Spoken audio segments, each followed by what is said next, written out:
everyone. I am sitting down with Anam Lakhani today on the podcast. Anam, can you tell us a little bit about yourself, your role, and your company? Of course. Cass, thanks so much for having me. Excited to chat.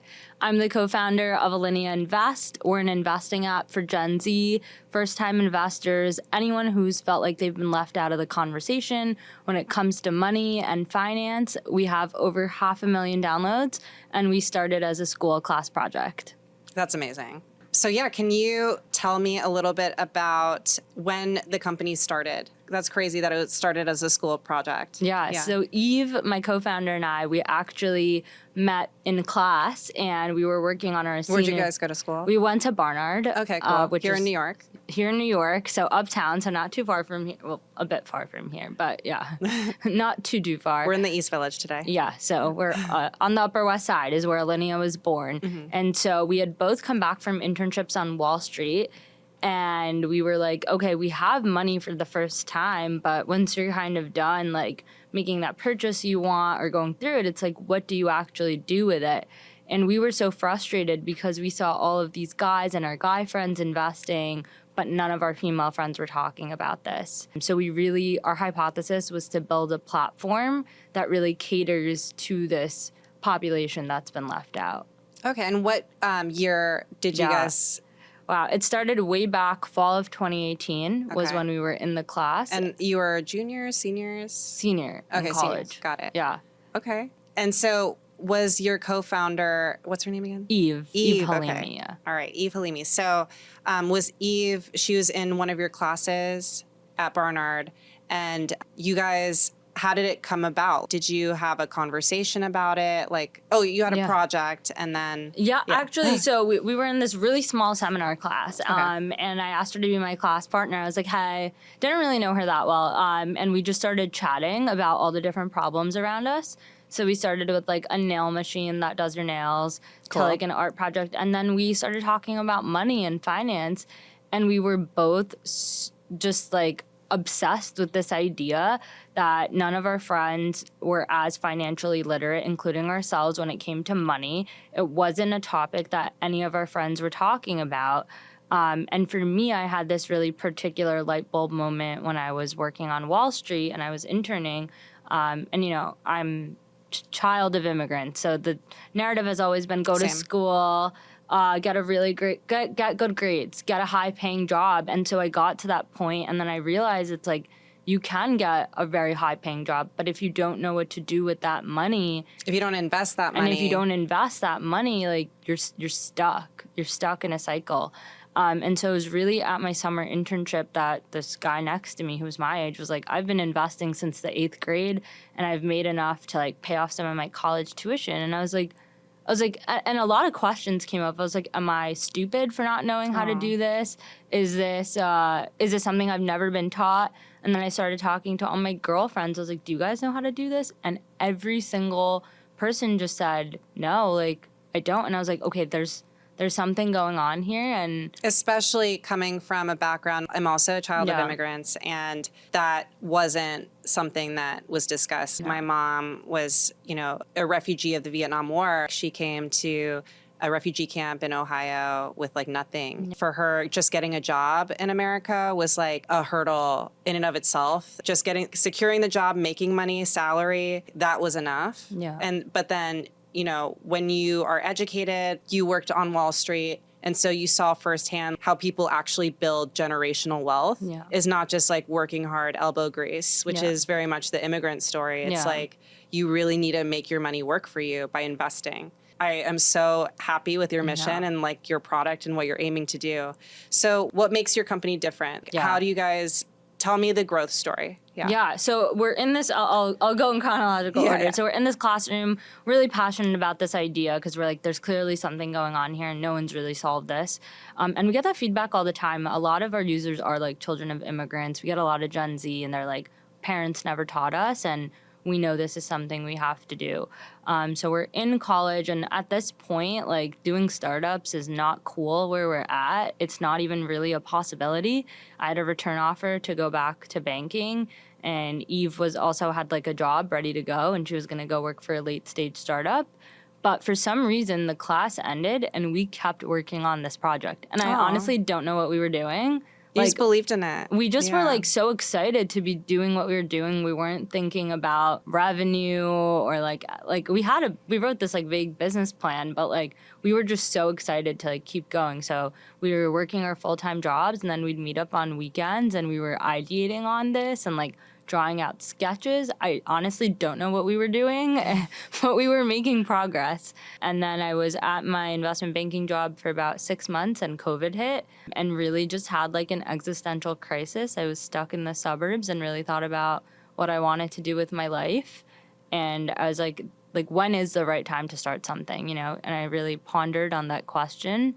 And there is no right time. It's like the best time is now. Like, so I kind of rallied up Eve. I was like, let's give this a shot. Like, will you quit your job if we get some funding? That's quite an ask. It was crazy. Yeah, we were in my kitchen. It was like really dramatic, and we both like had our like bags on. It was very like dramatic. And she was down, which is great. I think you need a partner or a co-founder who's down. And we pitched a ton. And finally, we got our first check from Y Combinator. Okay. It was $125K back in the day. Wow. So tell the audience too, like what Y Combinator is. Like I'm aware, but Y Combinator is an accelerator program. A lot of companies have come out of it, like Airbnb, DoorDash, so many others. Like startup accelerator program. Mm-hmm. Okay, cool. And so you have an app. Yeah. So do you and your co-founder have development backgrounds? It sounds like you have more finance backgrounds. So at this point, we don't have an app. We're just pitching. We have an idea, and we've started to work on an MVP. Okay. So this was the super early days. And then we got into YC, and we found our technical co-founder, and we started building out the app. Okay. And so how did you find the technical co-founder? Just a lot of talking, like reaching out to everyone in your network. Okay. And then finally... Did you have like a job description? Did you have like an attachment with the bullet points of what you're looking for? And you just sent that out to people that you knew? I literally messaged every single person I knew. Like emailed everyone. I was like, hey, like just everyone. Ask everyone.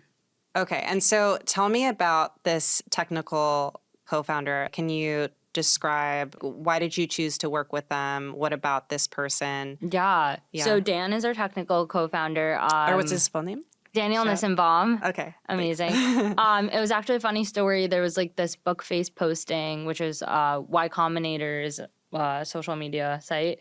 And so we posted, and he actually, funny enough, was our classmate at Columbia. And so we just had like an instant connection. He really understood the vision.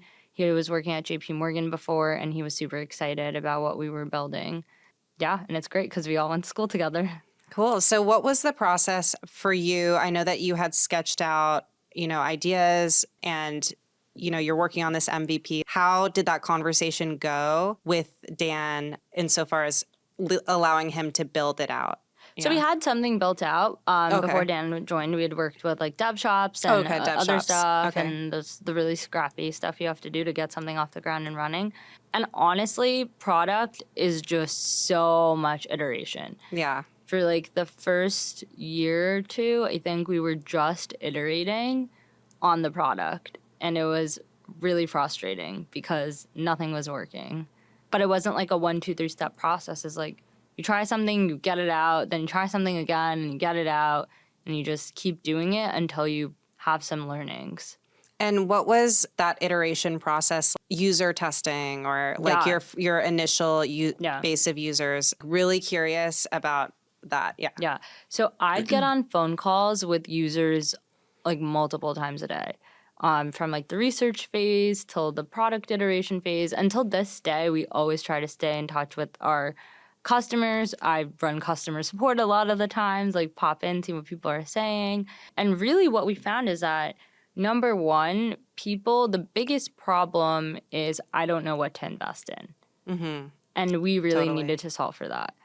And the second is like, I don't know how to start. Like, can you walk me through exactly how to do this?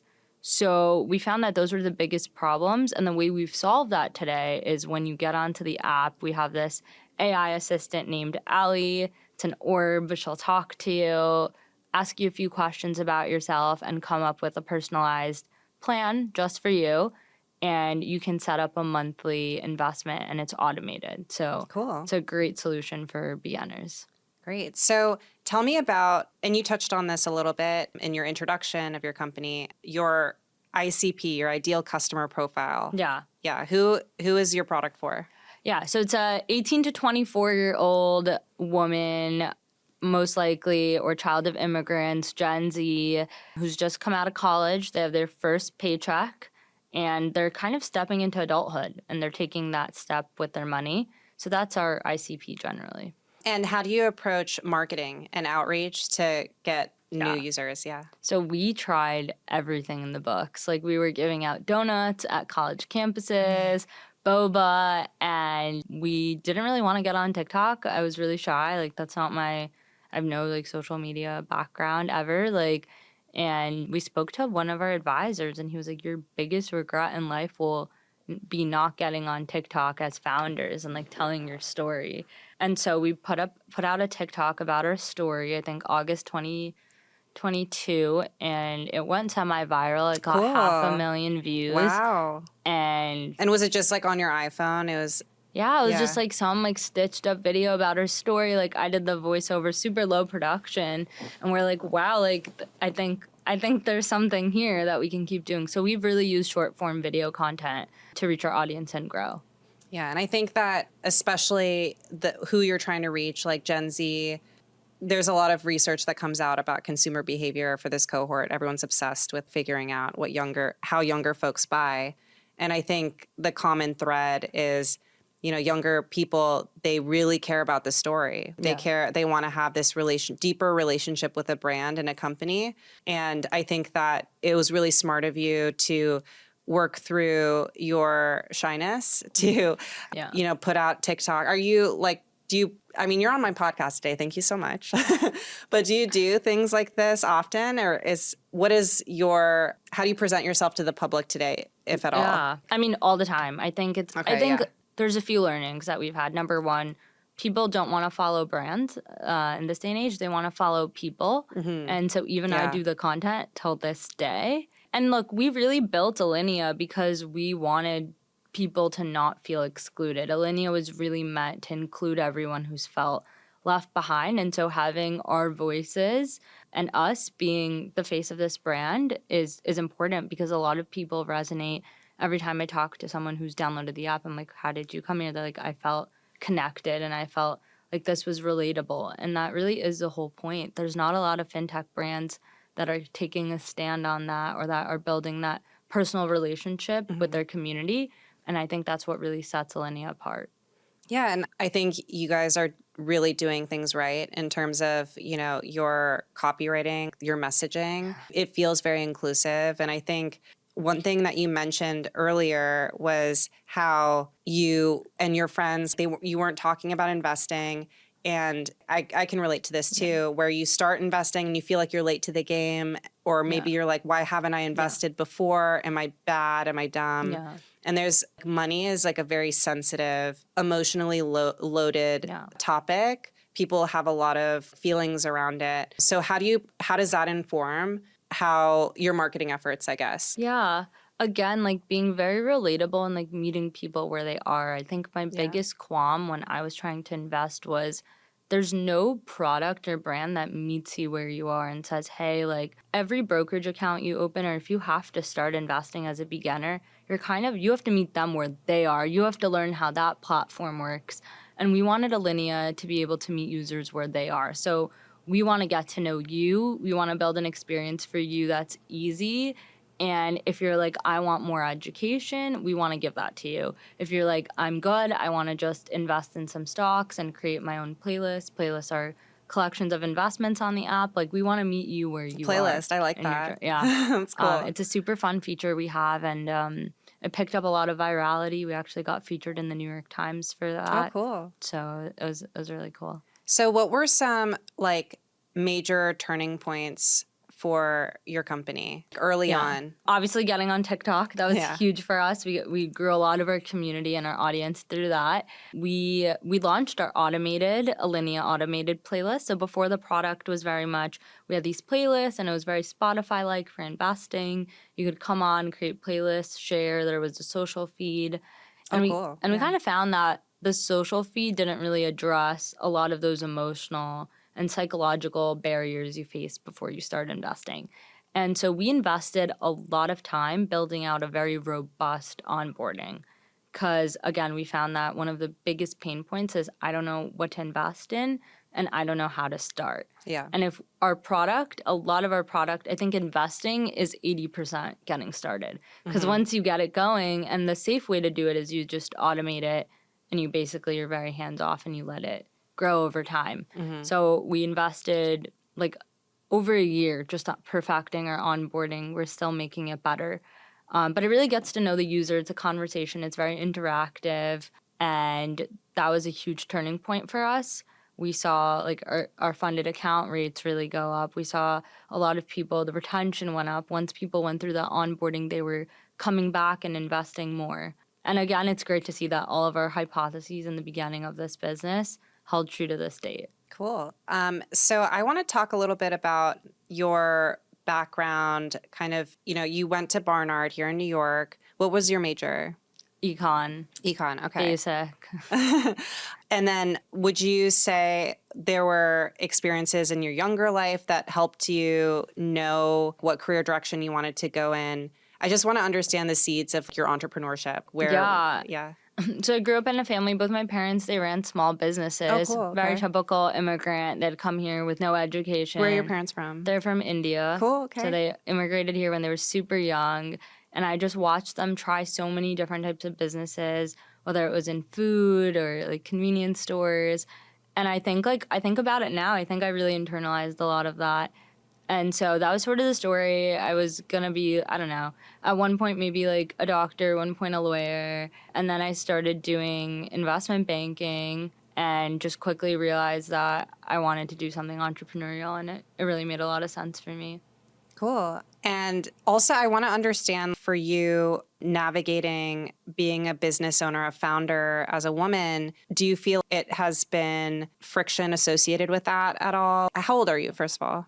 Oh, yeah, it's 27. Okay, 27. I'm 31, I'm a little bit older. So we may have some shared experiences, but I'm really curious to know your take on this. Yeah. I think the beginning of the journey is really lonely because I didn't see anyone around me that was like me, like starting companies. And there are so many female founders out there, but there's not a ton of us. And it's not the same way like when I see male founders, they have like a really strong like communities and networks, and it's very casual. They just text their friends like, hey, I'm raising some money, like throw some money in, but it's not that way for us.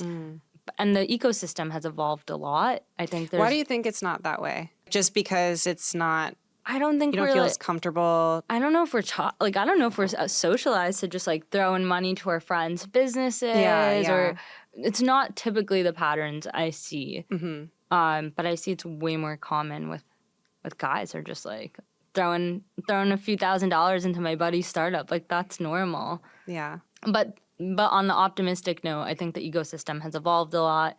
There's a lot more female founder communities. When Eve and I were in Y Combinator, I think we were like one of the youngest and probably like one of the few female startups with like a co-founder, and probably like one of the very few like double female founded startups with 2 female co-founders.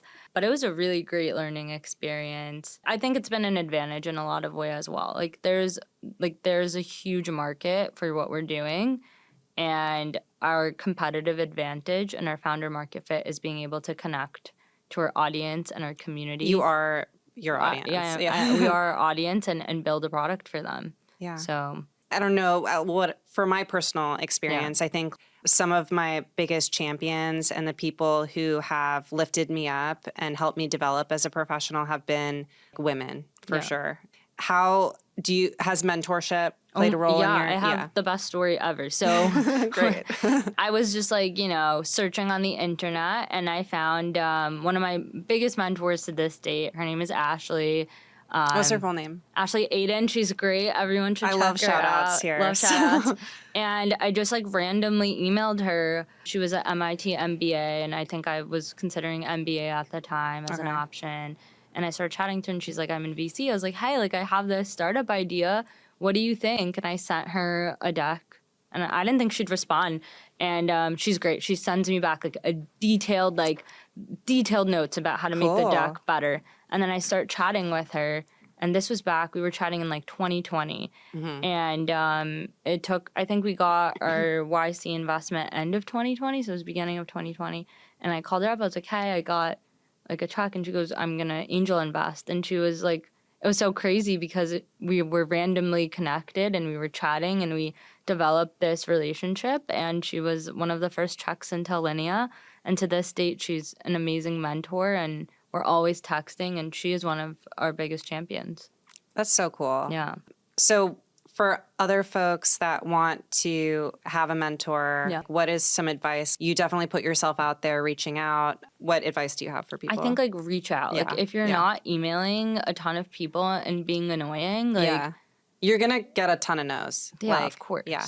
And also like it's fine. It's totally fine. It's part of the process. But just reach out to as many people as possible. People are way more helpful than you think so. And people love to help. Yeah. I think we always underestimate how helpful people are. And also, I think it's a huge compliment to reach out to someone and say, like, you know, essentially you're saying you look up to them and what they're doing is cool. And can you help out? Yeah. Can we chat? And everyone loves chatting. Yeah, it's true. Especially about themselves. And I want to talk a little bit about how you balance everything. Yeah. You know, especially as a founder, 24/7, I imagine that your job, some aspect of your company is on your mind. Yeah. You live in a city that's like super stimulating, but it's like a sensory overload. So much is going on all the time. How do you stay grounded? How do you balance personal life? I'd love to hear that. Yeah, I mean, I love going on walks. I think why I started the company was because I had a lot of quiet time. And I was during the pandemic, During the pandemic, like I wasn't... Soul searching was happening. I wasn't seeing friends. I wasn't doing anything. I was... Even like work had slowed down a bit, so I had time to think. And I think so many of us just don't give ourselves enough time to think. And so like I make it part of my daily routine to like go on walks and like fit in a walk. And like just even going on like a 20, 30-minute walk, you can come back refreshed and with some great ideas. And then as far as the noise of the city, I've been here for almost a decade now, like since I was 18. So I've learned the excitement of the city kind of wades over time. And in a positive way, you're able to focus and get stuff done. But yeah, I mean, there's always part of the company on my mind. Like there's very few hours of the day where it's not. And that's a good thing in a way because you're thinking about what you can do next, but also important to take time for yourself. And it's a marathon. It's not a sprint. A lot of our advisors have told us, like, don't burn yourself out. And there's so many examples where I've seen where founders have, like, just worked till 4 a.m. over and over, and they feel burnt out after a year and they don't want to do it anymore. So, like, if you're not taking care of your body physically, mentally, you're not helping yourself. It's a long game. It's a marathon, and you have to give yourself like the space to rest as well. So I think that you have grown such an impressive base. You said over 500,000 downloads of the app. And I think in my career, so one of my hats, I'm on the leadership team of a web development digital marketing agency. Oh, amazing. Thanks. But over the years, I've definitely talked to people who are launching apps and products, and so many people would just fall over themselves to get that kind of user base and that many downloads of their app. What was key to your growth? You mentioned that TikTok that went viral, and you tried so many different things. You mentioned giving out donuts and boba at college campuses. Maybe digital marketing wise, like maybe you can talk a little bit about that. Yeah. Yeah, that's my bread and butter. I think when we were in YC, like the narrative is a lot around product, which is super important, and you can't have a strong user base without a good product. But I think what's not as talked about and what's critical in consumer is distribution. And so for us, cracking our distribution was a huge unlock. And my take on this is that in today's day and age, everything is so competitive. It's getting harder and harder to grow on social media. So you obviously have to grow through content, like even in terms of reaching people. Like when we were giving out donuts on college campuses, I think we'd have like 5 people or like 6 people stop by every 30 to 40 minutes. But if you make a really great TikTok, that can reach 500,000 to 1 million people, and everyone's always on their phones, for better or worse at this point. And so for us, it was really about messaging. We made these like text overlay videos, and they're just 5 seconds. It's just us drinking coffee, like a mundane activity that we do anyways, and just really like cracking the messaging. And some of these text overlays have gone viral and over millions and millions of views. And so that really helps you understand, like, what are people resonating with? What are they connecting with? So just rapid iteration of your messaging is still critical. Do you know, can you speak to like a certain piece of content that's, yeah. I think one of them was like me explaining to my friends why it's not stupid that I built an app for you to learn how to invest, but it's sad that we don't learn about this in school and only dudes talk about it. And so many people, like millions of people, resonated with that message. And was it like set the stage for me in this video? It was like... It was just like me like drinking coffee and filming. We actually put up our like top 4 viral TikToks as wild postings around the city. So they'll be up this week. Okay. And the idea was really like taking social media and bringing it onto the streets. But yeah, like these messages just resonated with like thousands and thousands of people. So... And is there anything that you could share with folks that, you know, are creating their own content for their brands to get it out there? Did you do anything hashtag-wise or tagging to target specific communities? Yeah. I hate to say this. I wish there was like a really specific strategy that got you to success, but it's just a lot of like getting your reps in, just so much iteration. I think creating so much content. Creating so much content. Like content. To do it to like the brink of insanity if you have to. Like, and that's how you learn. You just learn through like how much your learnings are based off like the volume you put out there. So is TikTok your best performing channel in terms of attaining like net new users? I think we've really cracked short form video content. So TikTok and Instagram Reels. Instagram Reels and TikTok. And I think that's kind of where we're headed in terms of social media, short form video content. So okay.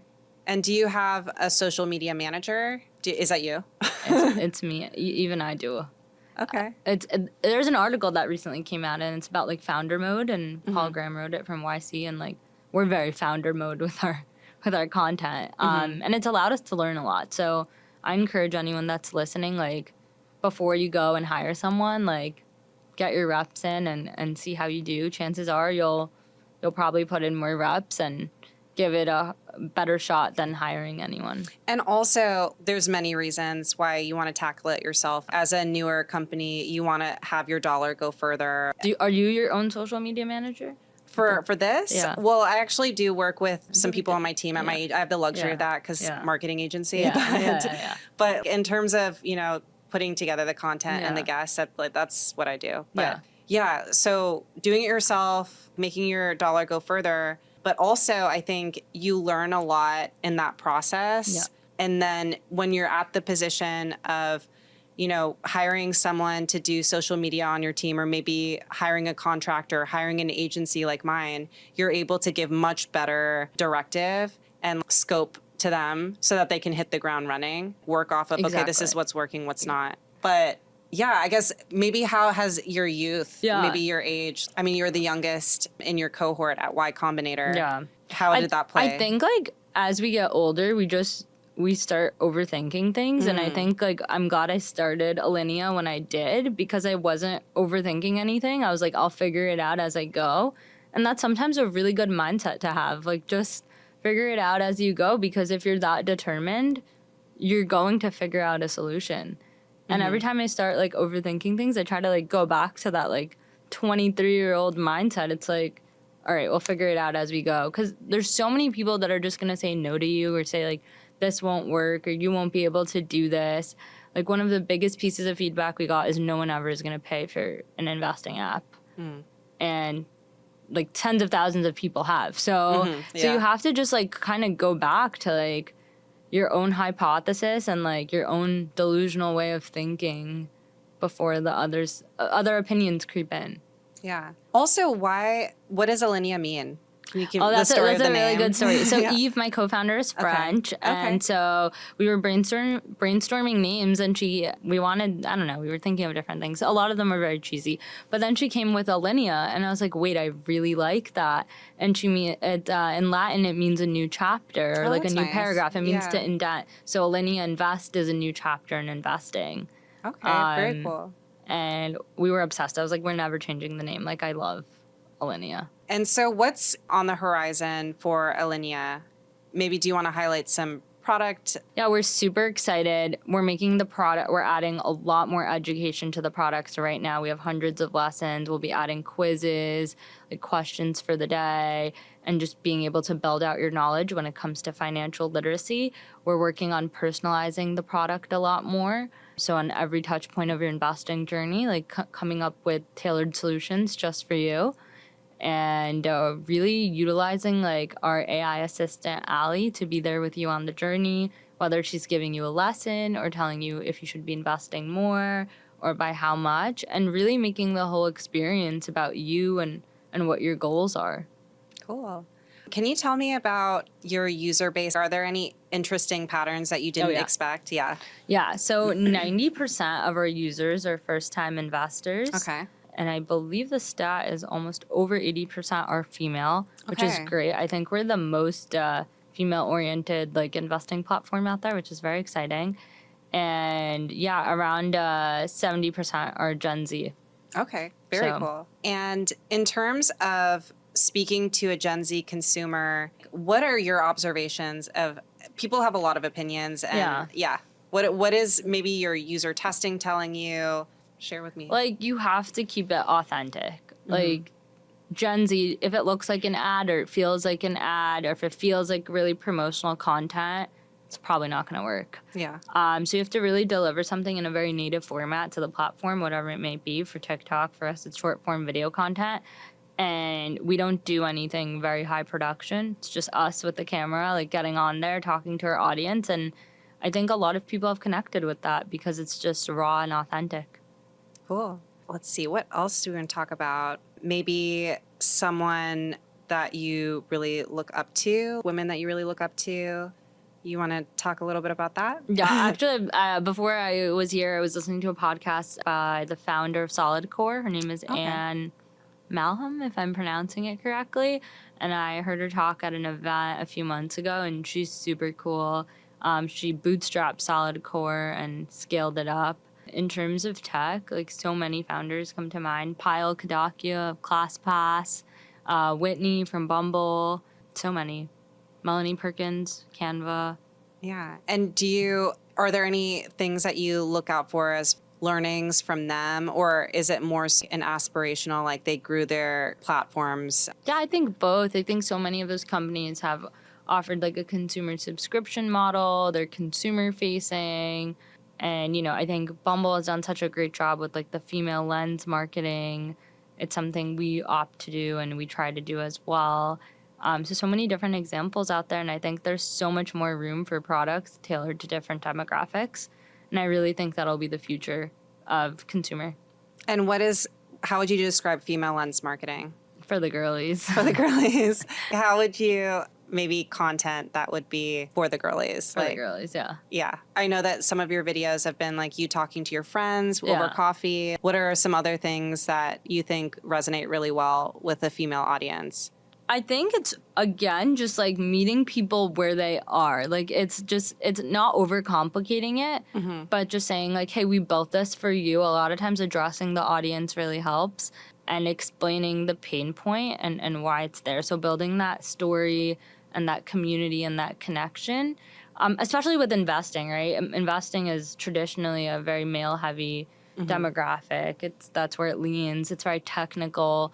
The investing, a brokerage platform has like red and green on it. And if you're not technical or if you have like anxiety around money or if you're not feeling confident, it can be a very scary and intimidating thing to do. So just talking to your audience and say, hey, I know you feel this way. We built this for you. You know, it really removes a lot of those barriers. Very cool. Well, is there anything that you would want to share with folks that maybe want to start their own businesses, specifically in tech, maybe even in fintech? What advice do you have? I think just get going. It's like really the small milestones that lead to the big things, and you just have to keep it moving step by step. And why are you so resilient with all the no's? I'm like, I don't know. I'm a Pisces. No. Pisces. I don't know. I think we really believe in what we're doing. I know it's a real problem. We have a vision for it. We see that every single time we talk to our female friends or we talk to our friends, we know that this is a real problem. And on a first principles basis, it hasn't been solved. I think if you go around and you ask 100 people, like, have you started investing? Do you know what to invest in? You'll know on a first principles basis that problem has not been solved. So I think like solving problems is what excites me, and Alinea is a way to tackle that. The firm belief you have in your mission, so the no's don't phase you because you know that you have product market fit. It's just a matter of. And I experienced the problem myself. Like I saw what it was like to feel like you're left behind. Like when I was interning on Wall Street, it was just a bunch of men just talking about their investments every day. And I never had access to those conversations. And like when something isn't talked about around you, it becomes more and more scary. Right. So I truly believe in this like community of bringing this to people who don't have access to those conversations, who don't have access to the education. I think the stat is financial literacy classes are only taught in like 14 states in high schools in the United States. And then if you see like everything that's going on the day-to-day with inflation, millennials are not able to buy houses, Gen Zs are like waiting to start families. Like all of the downstream consequences of that, I think like now more than ever, knowing how to manage your money and being smart with it is so important. Yeah. And so I firmly believe in our mission, and I've spoken to so many users who've said like this really changed like money for me, and I didn't feel confident, and now I'm taking control of my finances. That is so cool. I bet as a founder to hear that, I feel like I would cry. I don't know. It's the best feeling. And I think like a lot of it is just unlocking that confidence. And I think once you get started, like we've had users who've been with us since the beginning of the platform, and now they've grown their portfolio to like tens of thousands of dollars, and they're very young women. And so seeing that impact is great. And it's not just about money. It's really about opportunity and freedom. I think like every time I get on a call with a user or customer, there's something deeper behind it. That like we know we want to retire, or we want to pay for grad school, or we want to buy a house. So not fazed by the no's, because I know that how much of an impact this can have. Oh, it's so amazing. Thank you so much for coming on my podcast. I really appreciate it. This was so fun. Thank you for having me. I'm so glad that you had fun. And actually before I let you go, I want you to tell everyone how they can find, and how to download and all that. You can follow us on Anam and Eve on TikTok and Alinea Invest, and you can download Alinea on the App Store. Great. Thank you so much for coming on. I appreciate you. Thanks, everyone.